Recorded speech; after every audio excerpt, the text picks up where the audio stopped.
Hello friends, welcome to Shobha Creations. ಇವತ್ತಿನ ವಿಡಿಯೋದಲ್ಲಿ ಜರ್ದೋಸಿನ use ಮಾಡಿ ನಾವು ಬ್ಲೌಸ್ಗೆ ಲೀಫ್ ಸ್ಟಿಚ್ ಹೇಗೆ ಹಾಕೋದು ಅನ್ನೋದನ್ನು ಈ ವಿಡಿಯೋ ಮೂಲಕ ನಾನು ನಿಮಗೆ ತೋರಿಸ್ತಾ ಇದ್ದೀನಿ.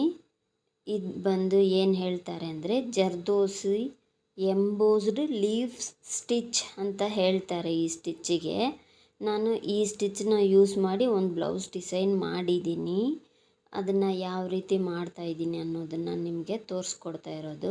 ನೀವು ನೋಡಿರ್ಬೋದು, ಫಸ್ಟಲ್ಲೇ ಒಂದು 3 ಲೀವ್ಸಲ್ಲೂ ನಾನು ಓವಲ್ ಶೇಪಲ್ಲಿ ಹಾಕಿರ್ತೀನಿ. ಅದು 1/2 ಇಂಚ್ ಜರ್ದೋಸಿನ ನಾವು ಕಟ್ ಮಾಡಿ ಆ ಓವಲ್ ಶೇಪಲ್ಲಿ ಹಾಕಿದ್ದಿದ್ದು.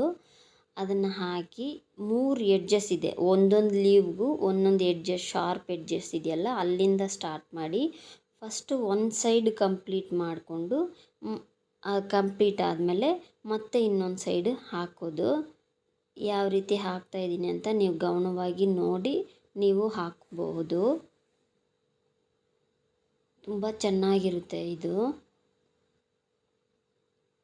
ಜರ್ದೋಸಿನ ಯೂಸ್ ಮಾಡೋದ್ರಿಂದ ಬೇಗ ಕಪ್ಪಾಗಲ್ಲ, ಕಲರ್ ಶೇಡ್ ಆಗಲ್ಲ. ಸೊ ತುಂಬ ದಿನಕ್ಕೆ ಯೂಸ್ ಮಾಡ್ಕೋಬೋದು.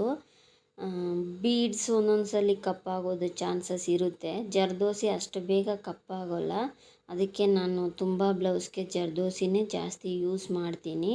ಆದರೆ ಜರ್ದೋಸಿ ಯೂಸ್ ಮಾಡೋದ್ರಿಂದ ಅದಕ್ಕೆ ಸ್ವಲ್ಪ ಕಾಸ್ಟ್ಲಿಯಾಗಿರುತ್ತೆ ರೇಟು. ನೋಡಿ ಯಾವ ರೀತಿ ಯೂಸ್ ಮಾಡಿದ್ದೀನಿ ಅಂತ. ನಿಮಗೆ ಈ ಬ್ಲೌಸ್ ಇಷ್ಟ ಆಗಬಹುದು ಅನಿಸುತ್ತೆ. ಇನ್ನೂ ಬ್ಲೌಸ್ ಕಂಪ್ಲೀಟ್ ಆಗಿಲ್ಲ. ಸೊ ಕಂಪ್ಲೀಟ್ ಆದಮೇಲೆ ನಾನು ಅದನ್ನು ನಿಮ್ಗೆ ಇನ್ನೊಂದು ವೀಡಿಯೋಲಿ ತಿಳಿಸ್ತೀನಿ. ನಾನು ಇದು ಒಂದೇ ಒಂದು ಲೀಫ್ನ ಯಾವ ರೀತಿ ಫಿಲ್ ಮಾಡ್ತೀನಿ.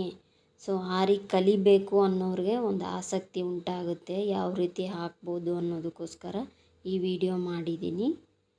ಸೊ ನೋಡಿ ಹೇಗಿದೆ ಅಂತ. ಅಷ್ಟೇ, ಈಗ ಎಣ್ಣಾಟ ಹಾಕ್ತಾಯಿದ್ದೀನಿ. ಎಣ್ಣಾಟ ಹಾಕಿದ್ದಾದಮೇಲೆ ಈಗ 12 ಎಳೆ ದಾರಾನ ತಗೊಂಡು ಒಂದು ಸೂಜಿಯಲ್ಲಿ ಹಾಕಿ ಲಾಂಗ್ ಫ್ರೆಂಚ್ ನಾಟ್ ಹಾಕ್ತಾಯಿದ್ದೀನಿ ನಾನು. ಈ ಸೀರೆಯಲ್ಲಿ 2 ಕಲರ್ ಇರೋದ್ರಿಂದ ಗೋಲ್ಡ್ ಆ್ಯಂಡ್ ಒಂಥರ ಬ್ಲೂ ಕಲರ್ ಇರೋದ್ರಿಂದ ಅದನ್ನು ಮಾತ್ರ ಯೂಸ್ ಮಾಡ್ತಾ ಇರೋದು. ಸೊ ಈ ಥರ ಸೆಂಟ್ರಲ್ಲಿ ಕೊಡೋದ್ರಿಂದ ನೋಡೋಕ್ಕೆ ತುಂಬ ಚೆನ್ನಾಗಿರುತ್ತೆ. ನೋಡಿ ಈ ರೀತಿ ಇರುತ್ತೆ. ನಿಮಗೆಲ್ಲ ಈ ಬ್ಲೌಸ್ ಇಷ್ಟ ಆಗಿದೆ ಅಂದ್ಕೊಳ್ತೀನಿ.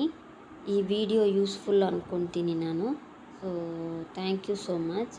ಸಬ್ಸ್ಕ್ರೈಬ್ ಮಾಡಿಕೊಂಡು ಸಪೋರ್ಟ್ ಮಾಡಿ, ಲೈಕ್ ಮಾಡಿ, ಶೇರ್ ಮಾಡಿ. Thank you for watching.